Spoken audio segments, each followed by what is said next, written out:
വീർപ്പടക്കി പിടിച്ച് ശ്വാസമടക്കി പിടിച്ച് Sochi. Portugal trailing 2-3. Free kick Ronaldo എടുക്കുന്നു. ആ free kick Cristiano Ronaldo.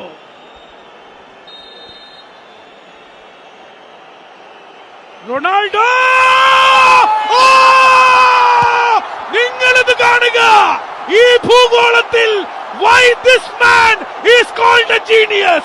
Football ലോകത്ത് എന്തുകൊണ്ടാണ് ജീനിയസ് എന്ന വിളിപ്പേരിന് പോർച്ചുഗലിന്റെ ഈ പ്രിയപുത്രൻ അർഹനായത് എന്ന് അടിവരയിട്ട് തെളിയിക്കുന്ന ഗോൾ ക്രിസ്ത്യാനോ റൊണാൾഡോ.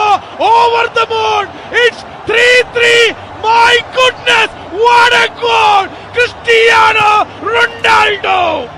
നിങ്ങൾക്കിത് വിശ്വസിക്കാമോ? കാരണം ക്രിസ്ത്യാനോ റൊണാൾഡോ കരിയറിലെ 51ാമത്തെ ഹാട്രിക് നേടിയിരിക്കുന്നു. വളഞ്ഞിറങ്ങുന്ന ബോൾ നോക്കൂ, പോസ്റ്റിന്റെ കോർണറിൽ തന്നെ പതിക്കുന്നു. ആ ബോള് എല്ലാവരും തന്നെ ചാടിയിട്ട് പോലും അത് എത്തിപ്പിടിക്കാൻ സാധിച്ചില്ല. Beautiful call. നേരത്തെ സൂചിപ്പിച്ചു, കഴിഞ്ഞ 3 ലോകകപ്പുകളിലും ഒരു ഇമ്പാക്ട് ഉണ്ടാക്കാൻ കഴിയാതെ പോയ റൊണാൾഡോയ്ക്കറിയാം this must be my last world cup. അതിൽ എന്റെ സിഗ്നേച്ചർ പതിപ്പിക്കാൻ റൊണാൾഡോ ആഗ്രഹിക്കുന്നു. നാം വന്നിട്ടെന്ന് ചൊല്ല്, തിരുമ്പി വന്നിട്ടെന്ന് ചൊല്ല്, റോണോ വന്നിട്ടെന്ന് ചൊല്ല്. റൊണാൾഡോടാ ക്രിസ്ത്യാനോ